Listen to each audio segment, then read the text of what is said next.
as missas. E por causa do pecado já não sentem mais nada.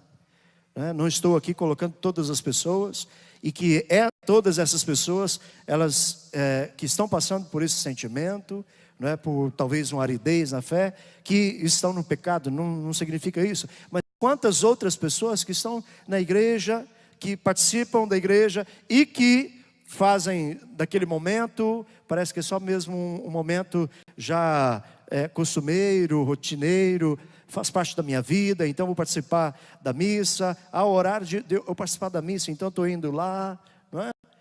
E aí, infelizmente, essas pessoas, elas acabam não tendo uma experiência profunda com o Senhor, e o sentimento é, meu Deus, não estou sentindo nada, estou participando, vou fazer o estudo da palavra, não estou sentindo nada. E aí ela mesma precisa olhar para a vida dela e ver o que está acontecendo. Se é, sei lá, um sentimento, sei lá, se é uma aridez, porque ela é uma pessoa de fé, está ali caminhando conforme a vontade de Deus, ou se ela está no pecado, está em algum pecado grande, e que não tem a capacidade de ir a um sacerdote para se confessar. E para isso a Igreja Católica tem essa graça especial, de nós podemos ir a um sacerdote e reconhecermos os nossos pecados, reconhecermos as nossas culpas, e ali diante dele pedir misericórdia e piedade. E é interessante que o próprio Salmo hoje está nos dizendo, se levardes em conta o quê? As nossas faltas, quem é pecador aqui entre nós? Todos nós. Então, se Deus for levar em conta os nossos pecados, as nossas faltas, a pergunta é justamente essa. Então, quem haverá de subsistir? Significa que o Senhor não desistiu de nós? Significa que nós temos jeito. Temos ou não temos? Então fala para o teu irmão, você tem jeito, meu irmão. Deus nos deu essa graça especial de nós podermos lutar. E aí, a palavra do Senhor hoje, ela vem nos falar forte nesse sentido. Olha, continue lutando. E aí, quando vem as situações difíceis, por causa do pecado, aí, geralmente nós culpamos a quem? Quem é que nós culpamos quando a morte ela chega? A morte da alma. A própria palavra vem nos dizer aqui, será que eu tenho prazer na morte do ímpio? Será que Deus ele cria o ser humano para a morte? Será que Deus ele cria o ser humano para viver no pecado? Será que Deus cria o ser humano, os seus filhos, para viver na tristeza? Não, Deus nos quer muito felizes. Deus quer a felicidade dos seus filhos, assim como cada um de nós, se nós temos filhos, nós queremos a felicidade dos nossos filhos. Então Deus mais ainda quer a nossa felicidade, saiba disso. Então aí, oráculo do Senhor Deus, não desejo antes que mude de conduta e viva. Mas se o justo se desviar da sua justiça e praticar o mal, imitando todas as práticas detestáveis feitas pelo ímpio, poderá fazer isso e viver? É o Senhor a quem pergunta para nós. Se ele vive como uma pessoa pagã, uma pessoa longe de Deus, uma pessoa que não acredita em Deus, uma pessoa que não acredita que a religião ajuda na salvação, será que essa pessoa vai poder existir, continuar vivendo? Não, essa pessoa vai experimentar a morte da sua alma.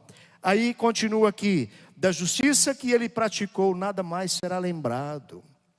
Esse é um grande problema dentro da igreja. Muitas vezes quando muitos na evangelização, muitos na luta para salvar as pessoas, quando ela vai colocando a sua conversão, e ela também vai medindo a sua conversão, então a conversão dentro da igreja, na vida do outro.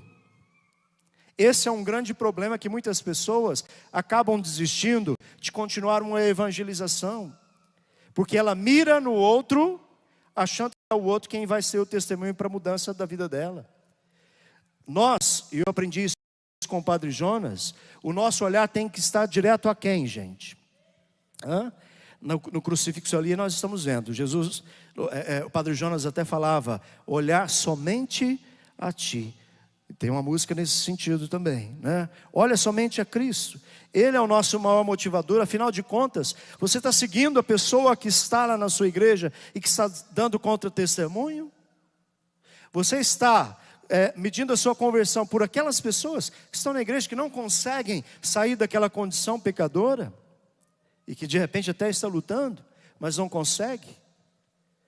Você está medindo a sua conversão, a sua luta por santidade, por ser uma pessoa melhor a cada dia nas outras pessoas? Porque tem muita gente que já morreu e que são grandes testemunhas para nós. É ou não é verdade?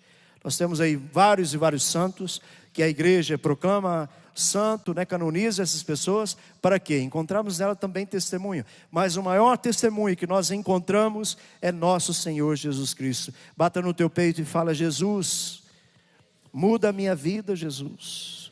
O Senhor conhece tudo de mim, conhece toda a minha história, sabe quando eu estou caminhando para ser uma pessoa ímpia, mas sabe também a minha luta por abandonar o pecado, para ser mais teu, Senhor. Ajuda-me, Jesus, eu quero fazer a tua vontade. Ajuda-me, Jesus, a fazer a tua vontade e ajudar outros também a sair dessa condição de morte. Ajuda-me, Senhor Jesus. E aí, então muitas vezes, nessa aridez, culpamos a Deus. Por que Deus fez isso? É interessante quando uma pessoa justa morre, né? Quando o Padre Léo morreu, aqui muitas pessoas chegavam e falavam assim com a gente: Padre, mas Deus é muito injusto. Quantas pessoas más por aí, e essas pessoas, elas estão vivendo aí de boa. E o Padre Léo, uma pessoa que fazia tão bem para as pessoas. Nossa, mas aquele homem que era tão bom, e de uma hora para outra aparece esse câncer e leva o Padre Léo. Mas Deus é muito injusto. E nós muitas vezes vamos culpando a Deus, né, por uma pessoa. E graças a Deus, Padre Léo é uma pessoa justa, graças a Deus, com a comunidade Betânia, com todo o trabalho que ele fazia. Então muitas vezes nós vamos medindo isso, né, vamos falando isso, que Deus é injusto por causa de uma pessoa boa que Deus levou. E aí a gente lembra das pessoas ímpias, a gente lembra das pessoas hereges, lembra das pessoas que não participam da igreja, lembra das pessoas que não estão ali na religião, não estão nem aí para Deus. E aí nós muitas vezes falamos para Deus: oh meu Deus. Só que a gente não